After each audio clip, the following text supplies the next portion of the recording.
they will die. Yes. Amen. There's a passage in Hebrews. Let me read it for you real quick.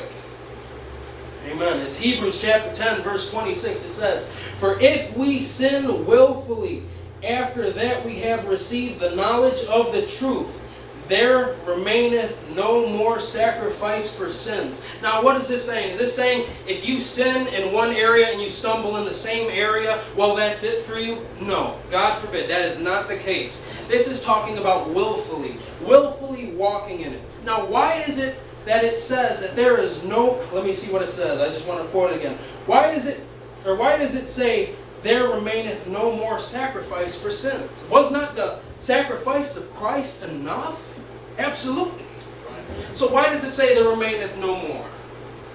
Because if you're willfully walking in it, you're not going to go back to get forgiven for it. Amen? Because you're willing. You have made your choice. Again, going back to our God being a merciful God and a just God at that. He will not force you. Amen? He will not control you and make you make the right decision. He has given you a free will. You can choose to serve whatever master you want. But no matter what, you will be a servant. You will serve the devil, you will serve God, or you will serve yourself. And in doing so, serve the devil. Yes. Amen? A kingdom divided against itself shall not fall. Amen? Yes. Amen. Amen. But, I digress. Getting back to the message. Let me see, where was I? I got to cross this off as I go. So yes, God sent fire to consume the people. Did God send a plague after the quail? Yes. But we have reasons now for the account of our faith on why we still serve Him. Amen? Because we know that He had provided all the needs up until this point. Amen? And you know what? God wasn't the only one that was tired of these people's murmuring and complaining. We see in the 11th chapter that even Moses was. Amen. Let me see if I can find it. About the 70 men. Amen. Here we go. Even Moses got to the point where he was complaining, where he wanted to die, the word says. He said, "The burden of these people upon me is too much. It is too great. I can't bear it. Lord, kill me." And basically he was saying, kill me and suffer me not to remember my failure. Amen. Let me read it actually. "Then Moses heard people weep throughout their families, every man in the door of his tent, and the anger of the Lord was kindled greatly. Moses also was displeased." This is Numbers 11, Numbers chapter 11, 10th verse. We're in the 11th one now. "And Moses said unto the Lord, Wherefore have you afflicted your servant?" Meaning, why did you place this burden on me? Listen, it gets better than that. "And wherefore have I not found favor in your sight, that you lay the burden of all these people upon me? Have I conceived all these people?" Meaning, am I their father? Should I take care of them like this? It says, "Have I begotten them, that you should say unto me, Carry them in your bosom, as a nursing father bears the suckling child, unto the land which you swore unto their fathers? Whence should I have flesh or meat to give unto the people? For they weep unto me, saying, Give us flesh, that we may eat. I am not able to bear all these people alone, because it is too heavy for me." Right. The words of Moses, chosen of God, servant. I believe he was a friend as well. And I'm going to tell you why when we get to the 13th chapter. Now then, God had chosen Moses for this work. He was supposed to. Amen?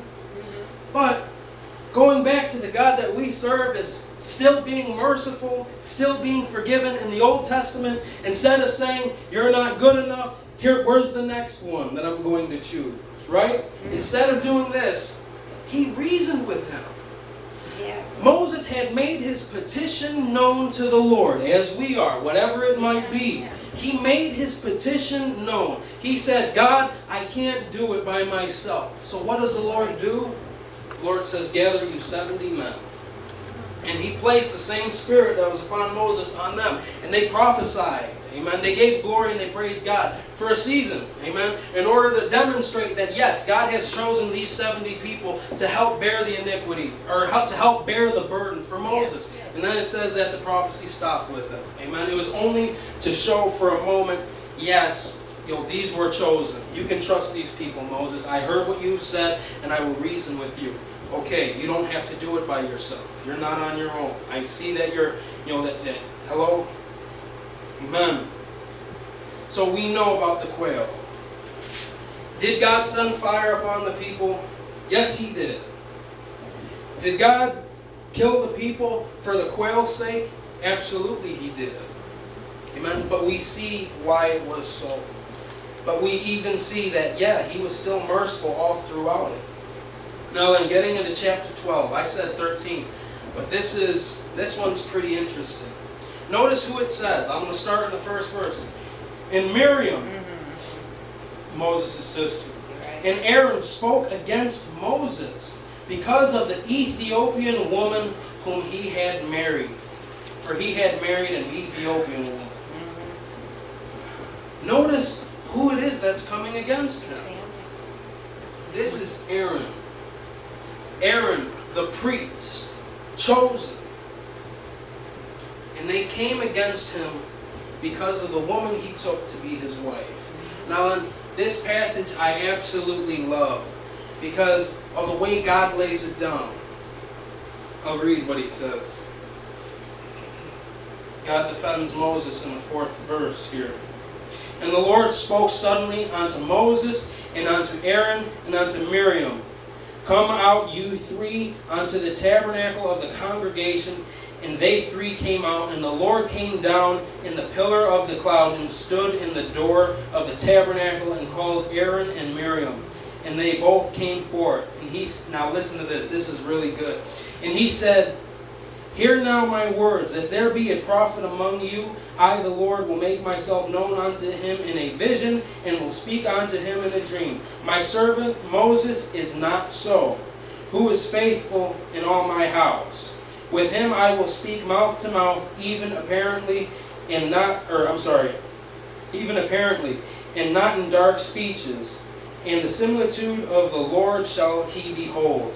Wherefore then were you not afraid to speak against my servant Moses?